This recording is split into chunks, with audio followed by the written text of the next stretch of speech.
उन्वान है उसका फरियाद। मेरे बाबा मुझे पटवार खाने की फटी दहलीज पे बैठे हुए बूढ़े ने अपनी दोनों आंखों में तबस्सुम सोज आंसू भर के देखा और फिर आवाज दी, बेटा।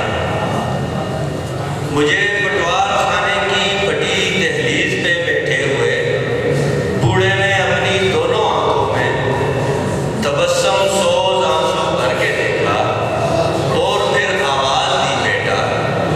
ये कैसा दर है, क्या दफ्तर है जिसमें टूटी कुर्सी पर कोई फिरौन बैठा।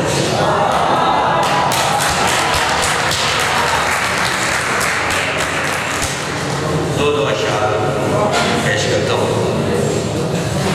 इसीलिए तो सफर खुशगवार रहता है, इसीलिए तो सफर खुशगवार रहता है, तेरे ख्याल में दारोमदार रहता है।